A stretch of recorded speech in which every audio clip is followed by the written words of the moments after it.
Welcome to ERAtv, where we have a little fun with the movers and shakers in the direct response business. I'm Craig Burnett here with Tim Kerr. Tim, good to see you. Craig, good to see you. Tim is with Commercials, and I've tried desperately to come up with a name for my company that would involve my name, like Burnett Commercials. Is that, you think that would fly? No, it barely works for me. I wouldn't recommend it to. Commercials runs trippingly off the tongue. Tim, I've known you for a long time. You've had a lot of success in the business. Is success in this business related more to intuition or experience? No, I think experience. I think, we're always learning. It's constantly changing, and you certainly learn from your mistakes more than your success, so we're all crafty veterans at this point. No, I think you just have to really embrace it and entrench yourself in it. Study and learn. And acquire the experience and expertise of somebody who has seen a lot of rockiness over the years, but has also had a number of successes too, right? Yeah. I mean, you need to be rewarded for your hard work every once in a while. It sort of keeps you going. So, and we're only as good as our last success. So, right. Yeah. There are a lot of things changing in DR with the advent of the internet and all the multiple channels of places we can send these spots for people to respond to. But what are some things that never change in direct response? The impulse buy, the products, the salient sales message, the features and their respective benefits. There really is a blueprint for success, and it's sort of everything around that sort of grows, changes, and you learn, but there's still that skeleton or that core. And I think it goes well beyond direct response television. I mean, that's advertising for at least the last 100 years. Sure. You know, a solution and a clear message. Have you ever, I ask this to a lot of producers, have you ever passed on a product that said, I'm sorry, but I really don't think that's going to go anywhere? Of course not. that turned out to be immensely successful? Well, yes, but I prefer not to talk about it. I have, and that's part of the learning process. I think you're surprised, and you go back and you take a hard look at it, and you see what you missed, and it makes you better. Right. When you stop crying.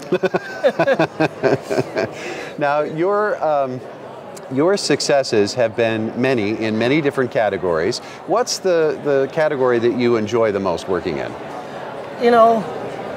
I get this a lot, and people tend to pigeonhole you, if you will. And maybe I have some favorites, but it's really the products. I have successes in many categories, I must say.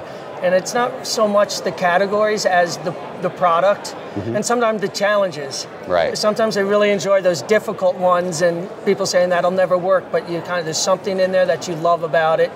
And that's where that intuition comes in, isn't it? Because you can feel that there's something about this product that the public needs to have. Something they're not saying, and they need to know.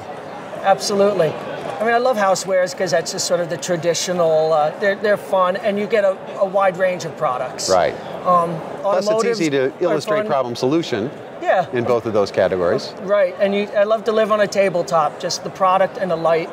It's great to make it the star and fill the screen with it and watch it, develop a personality in front of you. That's fun. It's a little old school, but it's fun. Well, I was going to ask you about that. Do you think that there's so much entertainment value in the spots and the shows these days that maybe some folks have kind of forgotten about who the hero really is? Absolutely. Avoid the originality of incompetence, if you will. It's nice to be entertaining and create a show, but you really need an ad maker to sell your product. And I think that can easily get lost, especially when sometimes inspiration gets in the way, sometimes you force it. You really have to, again, follow your blueprint for success, and then within that framework, learn.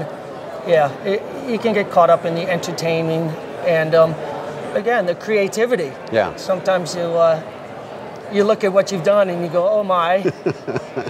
What's the most important thing that you tell people who come to you with maybe a product or a show that isn't working and they'd like you to fix it? What's the most important thing you tell them or that you have to bring to the table, do you think? Well, I don't know if it's one thing I'll tell them, but I guess you know, you want to make sure you format the show correctly, that it starts with the script, you're really formatting this piece of business, work with people that you trust with the experience and the success, and then you won't have any regrets. You won't look back saying, gosh, if we had just done something different. You know that you've given it its best shot. The consumer has voted. If it doesn't work, go find the next product. But I'll look at it. Sometimes there's just such fundamental flaws that you know you can provide the lift it needs. Sometimes it's dead on arrival. Right. So I think. Do you think there's a big warehouse somewhere in New Jersey that has all these products that never sold? Definitely in New Jersey. It has to be. Tim, thanks for joining us today. Thank you very much, Craig. Great to see you. And thank you for joining us on ERAtv. I'm Craig Burnett. We'll see you next time.